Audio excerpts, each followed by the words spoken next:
आज हम लोग प्रकाश के परावर्तन संबंधित कुछ महत्वपूर्ण ऑब्जेक्टिव क्वेश्चन देखेंगे। जैसे यहाँ क्वेश्चन 1 नंबर में निर्वात में प्रकाश की चाल होती है। ऑप्शन में दिया है 3 × 10⁸ मीटर पर सेकेंड, 2 × 10⁸ मीटर पर सेकेंड, 2.05 × 10⁸ मीटर पर सेकेंड, डी में 1.24 × 10⁸ मीटर पर सेकेंड। तो इसमें आंसर होगा निर्वात में प्रकाश की चाल 3 × 10⁸ मीटर पर सेकेंड। ठीक, ये वाला आंसर होगा। ठीक, क्वेश्चन नंबर 2, समतल दर्पण द्वारा बना प्रतिबिंब होता है सीधा, बराबर, आभासी या इनमें सभी। क्योंकि समतल दर्पण में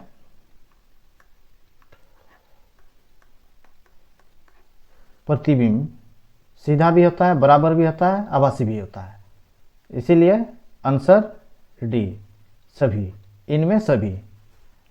क्वेश्चन नंबर 3, प्रकाश के परावर्तन के कितने नियम हैं?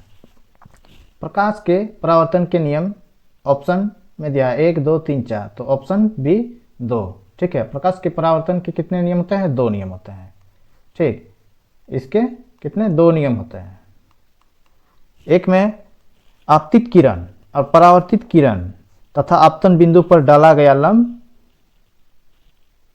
अभिलंब तीनों एक ही तल में होते हैं। ये 1 नंबर में। और दूसरा नंबर में आपतन कोण परावर्तन कोण के सदैव बराबर होता है। इसीलिए प्रकाश के परावर्तन के 2 नियम होते हैं। हमेशा आप लोग याद रखिएगा, प्रकाश के परावर्तन के 2 नियम होते हैं। परावर्तन के नियम लागू होते हैं ऑप्शन में केवल समतल दर्पणों पर, केवल अवतल दर्पणों पर, केवल उत्तल दर्पणों पर, या ऑप्शन डी में दिया है सभी परावर्तक पृष्ठों पर। ठीक है, परावर्तन का नियम लागू होता है सभी परावर्तक पृष्ठों पर। ठीक है, क्योंकि प्रकाश का परावर्तन नियम हम लोग जानते हैं, किसी चिकने चमकीले सतह से प्रकाश की किरणें टकराकर वापस लौटने की घटना को प्रकाश के परावर्तन कहते हैं। ठीक है, ऑप्शन डी सही है। क्वेश्चन नंबर 5, गोलीय दर्पण के ज्यामिति केंद्र को क्या कहते हैं? ऑप्शन में ध्रुव दिया हुआ है, वक्रता केंद्र या फोकस या मुख्य अक्ष। तो ये ऑप्शन है ध्रुव। ठीक, गोलीय दर्पण के ज्यामिति केंद्र को हम लोग ध्रुव कहते हैं।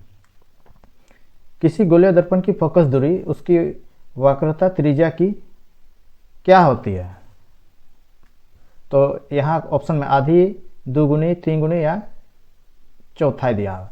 जैसे आप लोग जानते हैं गोलीय दर्पण में वक्रता त्रिज्या और फोकस दूरी का संबंध 2 = 2 × f। तो वक्रता त्रिज्या, फोकस दूरी, तो ये हम लोग ऐसा लिखते हैं r = 2, इसीलिए ये आंसर हम लोग का ऑप्शन ए आधी होती है। ठीक है, क्वेश्चन नंबर 7 में हम लोग देखेंगे गोलीय दर्पण की फोकस दूरी उसकी वक्रता त्रिज्या का क्या संबंध है? तो संबंध हम लोग का r = 2f ये है। ठीक है, आप लोग याद रखना, कभी ये तो इस तरह दिया हुआ है, कभी ये f = r/2 भी ऑप्शन में दिया हुआ रहता है। ठीक, या तो कभी 2f = r भी दिया हुआ रहता है। तो ये आप लोग को ये वाला फॉर्म याद कर लेना है। ठीक है, इसी से ये दोनों बनता है। ठीक है, तो ऑप्शन ए हम लोग का r = 2f। एक गोलीय दर्पण की वक्रता त्रिज्या 20 सेंटीमीटर है, इसकी फोकस दूरी क्या है? मान लिया ऑप्शन में 20, 10, 5, 40 सेंटीमीटर दिया है, तो वक्रता त्रिज्या को हम लोग r से डिनोट करते हैं। मान लिया 20 सेंटीमीटर है। अब वक्रता त्रिज्या और फोकस दूरी में संबंध हम लोग क्या जानते हैं? r = 2f। तो यहाँ हम लोग को फोकस दूरी निकालने के लिए बोला है। ठीक है, r हम लोग को कितना दिया हुआ है? 20 सेंटीमीटर, 2f। ठीक, तो इसको हम ऐसा लिख सकते हैं 20/2। 2 यहाँ पर था तो यहाँ नीचे आ गया, तो ये दोनों काटेंगे तो ये कितना बचेगा? 10 सेंटीमीटर, है कि नहीं? इसीलिए f बराबर कितना? 10 सेंटीमीटर। ऑप्शन ए हम लोग का, सॉरी, ऑप्शन ए हम लोग का ये सही है। ये वाला ऑप्शन बी 10 सेंटीमीटर ये हम लोग का सही है। 9 नंबर क्वेश्चन, अवतल दर्पण की फोकस दूरी होती है? शून्य, धनात्मक, ऋणात्मक या इनमें से कोई नहीं। तो अवतल दर्पण की फोकस दूरी हमेशा ऋणात्मक होती है, इसलिए ऑप्शन सी सही है। उत्तल दर्पण की फोकस दूरी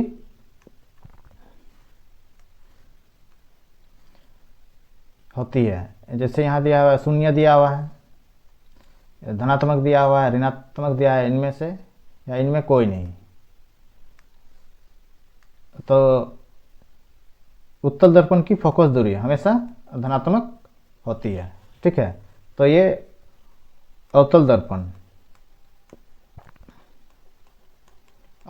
की फोकस दूरी ऋणात्मक होती है। उत्तल दर्पण की फोकस दूरी धनात्मक होती है। ये दोनों आप लोग याद रखना है, ठीक, ये इंपॉर्टेंट है, कंफ्यूज हो जाइएगा नहीं तो। अवतल दर्पण का फोकस दूरी ऋणात्मक होती है और उत्तल दर्पण का धनात्मक होती है।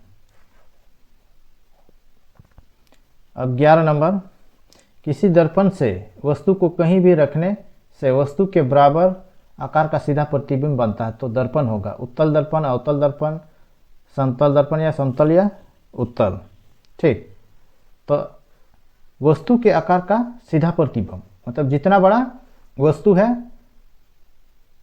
उतना बड़ा प्रतिबिंब बनेगा, ठीक है। वस्तु के बराबर आकार का सीधा प्रतिबिंब बनता है, तो उसको हम लोग क्या बोलेंगे? समतल दर्पण कहेंगे, ठीक है। इसीलिए ऑप्शन सी सही है। 12 नंबर, अवतल दर्पण के सामने किसी वस्तु को कहाँ पर रखा गया है जिसे उसके समान आकार का उल्टा प्रतिबिंब बनेगा? ध्रुव पर, फोकस पर, वक्रता केंद्र पर या ध्रुव और फोकस के बीच? तो ये हम लोग का वक्रता केंद्र पर रखने पर समान आकार का उल्टा प्रतिबिंब बनेगा। 13 नंबर, किसी दर्पण से आप चाहे कितनी ही दूरी पर खड़े हो, आपका प्रतिबिंब सदैव सीधा प्रतीत होता है। संभवतः दर्पण है ऑप्शन में समतल, अवतल या उत्तल। तो ये हमेशा सीधा प्रतीत होता है किस दर्पण में? उत्तल दर्पण में, इसलिए ऑप्शन सी सही है। कौन सा दर्पण आभासी सीधा वस्तु के आकार से छोटा प्रतिबिंब बनता है? ऑप्शन ए उत्तल दर्पण में। उत्तल दर्पण द्वारा बना प्रतिबिंब सदैव उल्टा, अस्थायी, आवर्धित या तो सीधा होता है। ऑप्शन डी सीधा होता है। उत्तल दर्पण का प्रयोग निम्न में किस वस्तु में किया जाता है? जैसे गाड़ी के साइड मिरर में, गाड़ी के हेडलाइट में, अपना चेहरा देखने के लिए, सूक्ष्मदर्शी में। हमेशा गाड़ी के साइड मिरर में उत्तल दर्पण का प्रयोग किया जाता है, ठीक है। अवतल दर्पण का प्रयोग निम्नलिखित में किस वस्तु में, यहाँ वस्तु में किया जाता है? अवतल दर्पण का, ये तो गाड़ी के हेडलाइट में किया जाता है।